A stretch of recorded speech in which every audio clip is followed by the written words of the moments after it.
अजितदादांनी सांगितलेले 3 महत्त्वाचे निर्णय काय आहेत बघा. असेच व्हिडिओ आपल्यापर्यंत पोहोचण्यासाठी आमच्या चॅनलला सबस्क्राईब करा, लाईक करा, कमेंट करा.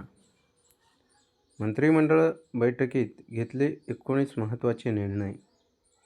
दिवंगत उपमुख्यमंत्री अजित पवार यांच्या निधनानंतर झालेल्या पहिल्या कॅबिनेट मंत्रिमंडळाच्या बैठकीत अजित पवारांनी पाठपुरावा केलेल्या बारामती येथे क्रीडा संकुल उभारणे, वालचंदनगर रत्नापूर MIDCसाठी जागा उपलब्ध करून देणे, राज्यात 11 अतिरिक्त जिल्हाधिकाऱ्यांच्या नियुक्ती करणे या 3 महत्त्वाच्या निर्णयावर देवेंद्र फडणवीस यांनी आज शिक्कामोर्तब केले आहे.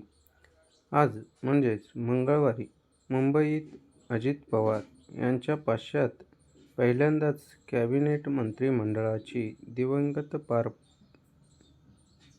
बैठक पार पडली. यापूर्वी दिवंगत अजित पवार यांच्या पत्नी सुनेत्रा पवार यांनी उपमुख्यमंत्री पदाचा पदभार स्वीकारला. त्यानंतर कॅबिनेटने मंत्रिमंडळ बैठक पार पडली. आचारसंहिता उठल्यानंतर झालेल्या या मंत्रिमंडळ बैठकीत 19 महत्त्वाचे निर्णय घेण्यात आले. या बैठकीत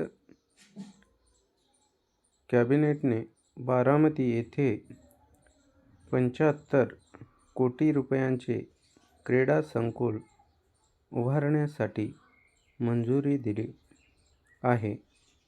तसेच वालचंदनगर रत्नापूर MIDCसाठी देखील 1000 एकर जागा उपलब्ध करून देण्यावर शिक्कामोर्तब झाले आहे.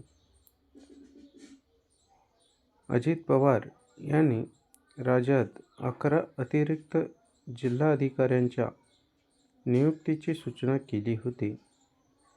त्याप्रमाणे 11 अतिरिक्त जिल्हाधिकाऱ्यांच्या नियुक्तीचा निर्णय झालेला आहे.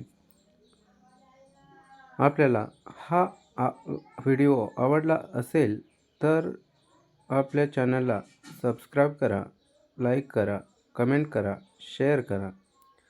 असेच नवनवीन व्हिडिओ आपल्यापर्यंत पोहोचण्यासाठी आपल्या चॅनलला सबस्क्राईब करा. नवनवीन व्हिडिओ आपल्यापर्यंत पोहोचत राहतील.